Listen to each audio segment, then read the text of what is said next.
د انډیا فاست بالر محمد شامي د پاکستان په بالرانو باندې او په پاکستان باندې ډېر غټ الزامات لګولي دي.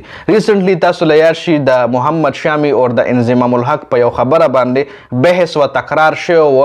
دلته نه انضمام جواب ورکړی او هغه طرف نه محمد شامي چې کوم دی انضمام له څه قراره جوابونه ورکړي. تاسو له یاد شي په T20 ورلډ کپ کې په 15 اوور کې هغه ټایم کې ریورس سوینګ کولو د انډیا بالرانو په 15 اوور کې ریورس سوینګ کولو. ریورس سوینګ مخکې ویډیو کې هم تاسو لما ویلي چې دا په نوي بال باندې نه کیږي. ریورس سوینګ په زوړ بال باندې کیږي. ریورس سوینګ چې کله یو بال باندې 25-30 اوور وشي نو هغه نه پس په هغه باندې ریورس سوینګ داسې لږ لږ شروع شي. نو انضمام الحق وی چې په 15 اوور کې څنګه د انډیا بالران ریورس سوینګ کوي دا د ټیک بال سره څه چیړ چاړ کوي. نو په هغه باندې بیا محمد شامي جواب ورکړو چې زه به تعالی درې بالونه دروړم یو هغه کې تو ګوره چې د کې کم بال کې ډیوایس ته مات کته له چیلنج درکوم. هغه سره ډیبیټ شي او جی اوس هغه نه پس محمد شامي یو بل انټرویو کې د پاکستان په بالرانو باندې غټ الزامات لګولي دي. په پاکستان پسې خبرې کړې دي څه خبرې کړې دي راځي په هغه باندې ډسکشن کوو. هغه نه پس پتا سو خپل رائے هم په کمنټ کې شریک کوئ. محمد شامي په پاکستان ډېر غټ الزامات لګولي دي. محمد شامي ویلي دي چې بال ټیمپرینګ ټوله دنیا کې ټول نړومبه د پاکستان بالرانو کړو.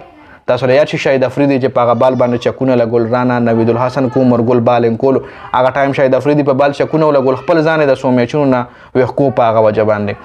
نو دیږي کې محمد شامي هغه کیس د پاکستان دغه کړی دی را یاد کړی دی چې ټولو کې ډومبنې بال ټیمپرینګ چې کوم دی د پاکستان بالرانو کړی او د پاکستان بالران په بال ټیمپرینګ کې ګیر شوي هم دي. دې کې محمد شامي دا الزام یا حقیقت ویلی یا الزام ول تاسو وایي. دې نه علاوه محمد شامي ویلي دي وایي که موږ چېرته سوینګ کوو ان سوینګ کوو آوټ سوینګ کوو یا ریورس سوینګ کوو نو دا موږ چیټینګ کوو. او چې کله د پاکستان بالران ان سوینګ آوټ سوینګ یا ریورس سوینګ کوي نو بیا وایي چې دا سکلز دي جی دا هنر دی دا ټول ټیکنیکل خبرې دي. نو ریسنټلی انضمام الحق هم الزامات لګولي او هغه لري تاسو سره د ویډیو سٹارټ کې ما کلیریفای کو.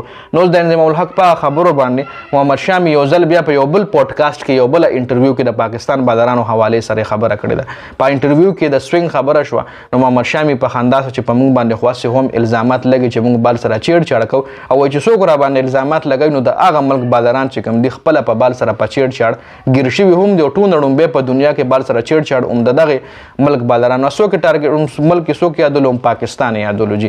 بیا انضمام الحق لګوره په یو انټرویو کې کلیام چیلنج هم ورکو چې زبا کچره چمپیون ټرافی له درغم نو زبا ځان سره درې بالونه دروړم او هغه بالونه ته چک کچ دی کې ډیوایس کم دی. هغه یو میچ کې د ODI ورلډ کپ چې کوم چې په انډیا کې وایي کې یو میچ کې محمد شامي خبال کړو نو هغه بال چې کوم دی غزان سره اوچت کړو لکه یو بالر خبالو کې هغه اکثر بال ځان سره یوسي چې په دې بال باندې ما 15 وکټ شي د امپایر په اجازه باندې امپایر ول ورکی.